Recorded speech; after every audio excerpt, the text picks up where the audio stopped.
Good morning, students. Oxford Public School welcomes you. Myself, Sandeep Nehra, your political science teacher. We are studying about chapter 4, Alternative Center of Power. Today's our topic is SAARC. इससे पहले क्या है, हम ASEAN के बारे में, European union के बारे में, ब्रिक्स के बारे में कर चुके हो। और इसी तरह का एक और ऑर्गेनाइजेशन है जो साउथ एशिया के अंदर हुआ था, उसका नाम है SAARC। ये भी कोई ज़्यादा सक्सेस नहीं हुआ। तो इस टॉपिक के बारे में करें। सबसे पहले फुल फॉर्म 1 मार्क्स में पूछ ली जाती है, south Asia associated for regional cooperation. इसको हिंदी में क्या है, दक्षेश भी या सार्क भी डायरेक्ट क्या है बोल सकते हैं। शॉर्ट फॉर्म के अंदर सार्क या दक्षेश इसको भी कहा जा सकता है।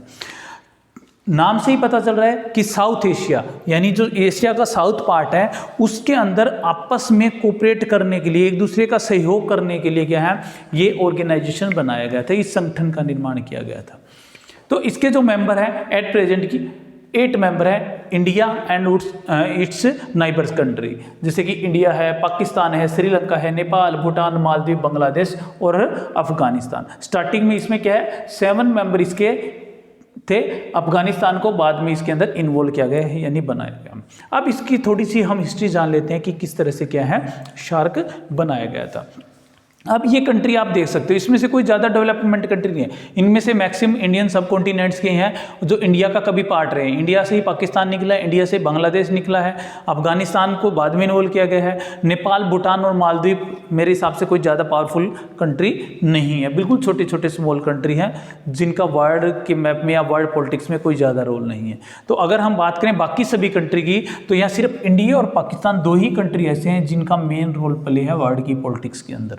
बाकी कंट्री का वो ज़्यादा मेन रोल प्ले नहीं करती है। तो हिस्ट्री अप्रैल 1947 में ही एशियन रिलेशन को क्या है, इनको अच्छे से बनाने के लिए, इनको कोऑपरेट करने के लिए आपस में, तो एक एशियन रिलेशन कॉन्फ्रेंस हुई थी। यानी एक कहाँ पर, न्यू दिल्ली के अंदर, इंडिया के अंदर। उसके अंदर कोई किसी तरह का कोई डिसीजन नहीं लिया गया। इसके बाद मई 1950 के अंदर फिलीपींस के अंदर भी इन्हीं कंट्री की क्या है फिर कॉन्फ्रेंस हुई, उसमें भी इनकी आपस में कोई सहमति नहीं बन पाई। इसके बाद 54 में श्रीलंका की कैपिटल जो कोलंबो है, कोलंबो के अंदर भी क्या है इनकी ये कॉन्फ्रेंस हुई, उसके अंदर भी कोई डिसीजन पर ये नहीं पहुंच पाए।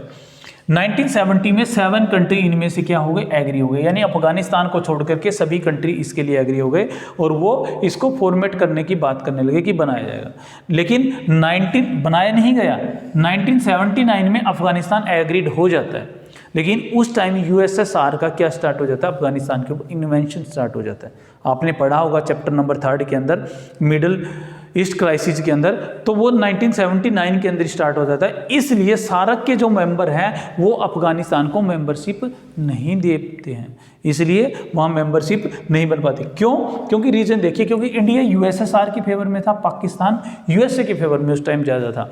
तो इसलिए इसका इफेक्ट क्या पड़ता है, वहाँ पर भी पड़ता है। तो अफगानिस्तान एग्रीड होता है, लेकिन उसको मेंबरशिप 2005 में दी जाती है, जब कॉन्फ्लिक्ट लगभग क्या हो जाता है, ख़त्म हो जाता है। वहाँ पर ये कह सकते हैं कि अमेरिका की हेजेमनी की तरह आ जाता है। तो पता अब क्या है इसके बारे में, SAARC के बारे में हम लिखेंगे।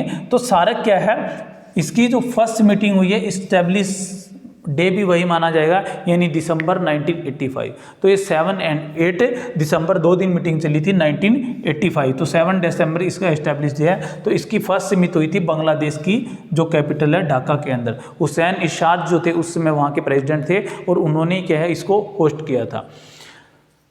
इसके अलावा क्या है, म्यांमार है, तुर्की है, रसिया है, एक्स्ट्रा जो इसके और नाइबर्स कंट्री हमारे आते हैं, वो भी इसकी मेंबरशिप चाहते हैं, लेकिन उनको मेंबरशिप नहीं दी गई है।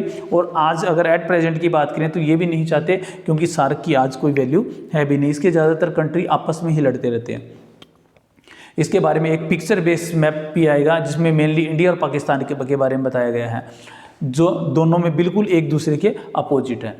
इसके अलावा इसकी जो 19th समिट थी, अभी लास्ट ईयर से भी पहले जनवरी 2020 में होनी थी, जो पाकिस्तान में थी, जिसको बायकॉट कर दिया गया, क्योंकि इस समय क्या है इंडिया के अंदर एक मिलिट्री के ऊपर अटैक किया हुआ था, आपको भी पता होगा, जिसमें 40 के आसपास हमारे ट्रूप्स के हैं शहीद हो गए थे।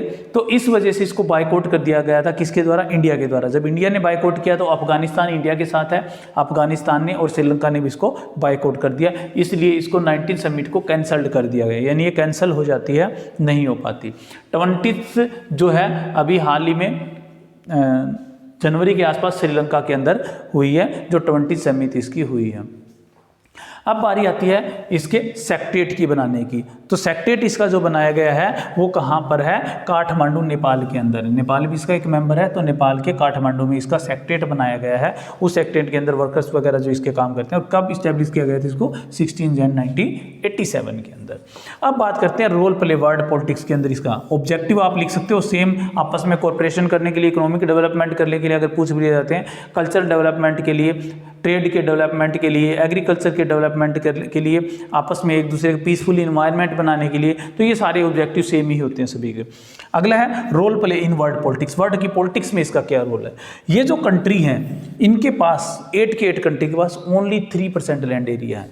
यानी ये वर्ल्ड के 3% लैंड एरिया के ऊपर कितना 21% क्या है पॉपुलेशन को मतलब पालते हैं। यहाँ पर कह सकते हैं कि ओनली 3% के ऊपर 21% पॉपुलेशन यहाँ पर रहती है और उनका काम चलता है जैसे। और इनका जीडीपी के अंदर यानी इकोनॉमी के अंदर ओनली 4.21% क्या है रोल प्ले है। यानी कोई लैंड एरिया की अगर बात करें और जीडीपी के अंदर इसका जो पार्टिसिपेशन की बात करें तो वो बिल्कुल कम है, ज़्यादा नहीं है। जबकि पॉपुलेशन इनके पास काफ़ी ज़्यादा है इन कंट्री के पास।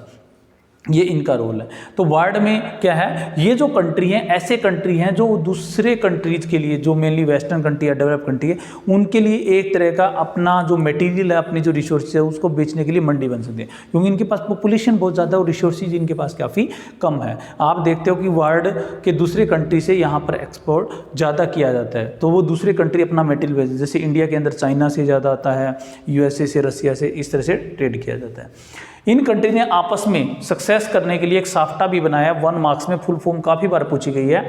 South Asia free trade area बनाने के लिए। ये कब बनाया गया? दिसंबर 95 में।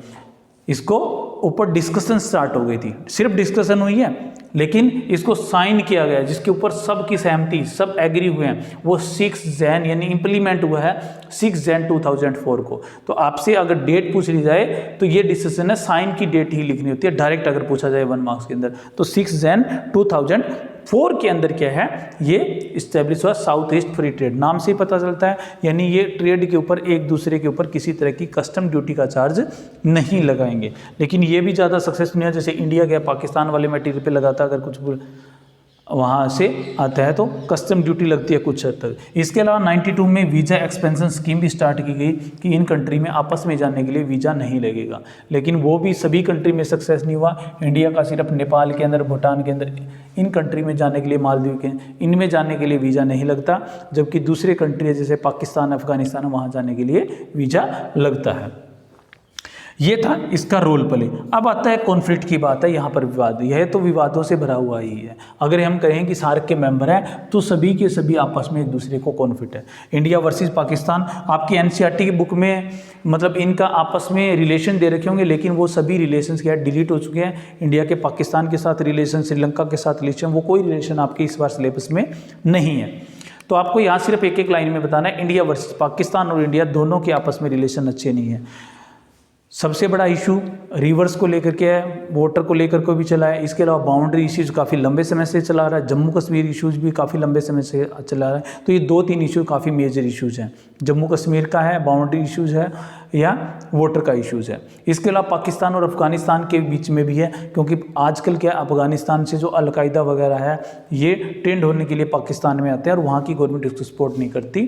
तो इसलिए पाकिस्तान द्वारा बार बार ब्लेम किया जाता है कि पाकिस्तान के अंदर जो एक्टिविटी है, टेररिज्म एक्टिविटी, अफगानिस्तान के द्वारा करवाई जाती है और अफगानिस्तान द्वारा पाकिस्तान को ब्लेम किया जाता है। इसके अलावा पाकिस्तान और बांग्लादेश, ये 97 में बांग्लादेश पाकिस्तान से ही अलग हुआ था और इनके व्यूज़ आपस में बिल्कुल अलग हैं, कल्चर भी इनका अलग है, इसलिए एक दूसरे के कोई ज़्यादा इनके अच्छे रिलेशन नहीं है। इंडिया की भी बांग्लादेश के साथ क्या है रिलेशन कई बार बिगड़े हैं। वैसे तो दोनों के फ्रेंडली थे, क्योंकि 71 में इंडिया ने क्या बांग्लादेश की हेल्प की थी। लेकिन वाटर को लेकर के, जैसे गंगा का वाटर जो जाता है वहाँ को लेकर के इंडिया और इसके अंदर डिस्प्यूट चलते रहते हैं। इसके अलावा एक टापू वगैरह भी है जिसके ऊपर इंडिया और बांग्लादेश के क्या है काफ़ी बार कॉन्फ्लिक्ट भी हुए हैं। इसके अलावा इंडिया और नेपाल, ये तो इशू अभी लेटेस्ट ही है। वैसे नेपाल की इंडिया ने काफ़ी बार हेल्प की है, लेकिन अभी हाल ही में पीछे आपने लास्ट 6-7 मंथ में सुना होगा दोनों के रिलेशन में काफ़ी कड़वाहट आई है, दोनों के रिलेशन अच्छे नहीं रहे। नॉट गुड है दोनों के रिलेशन। तो नेपाल क्या काफ़ी इश्यूज को लेकर के चाइना की हेल्प कर रहा है, और चाइना और इंडिया अगेंस्ट होने के कारण नेपाल और इंडिया के रिलेशन में भी कुछ कमियां आई हैं।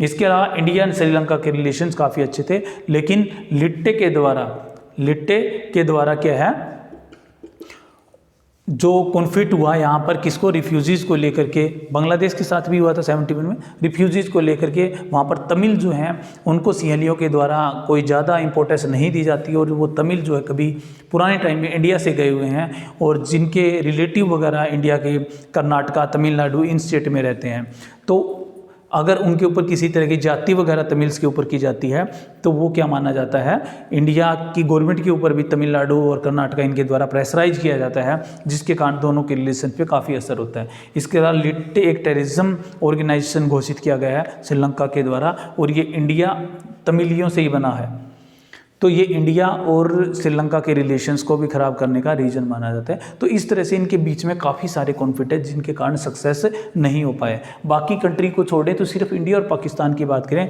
तो इनके बीच में इतने डिस्प्यूट्स हैं जो शायद कभी ही ख़त्म हो, तो इसलिए हम कह सकते हैं कि सार्क कोई ज़्यादा सक्सेस नहीं हुआ है। तो ये 4 टॉपिक है आपके लेसन नंबर 4 में थे। इसके अलावा सिर्फ सेंटर ऑफ पावर की बात करें तो यही 4 हैं। इनके अलावा इस बार लास्ट ईयर सिर्फ और सिर्फ क्या है, उन कंट्रीज़ के बारे में बताना है, उसमें से 4 कंट्री है, इजराइल, इंडिया, चाइना और रसिया। इन 4 कंट्री के बारे में कुछ थोड़ा सा याद करना है आपको। ये 4 कंट्री के बारे में इनकी कैसे सक्सेस हुई वो इसके नेक्स्ट टॉपिक में होगा। Okay, thank you, have a nice day.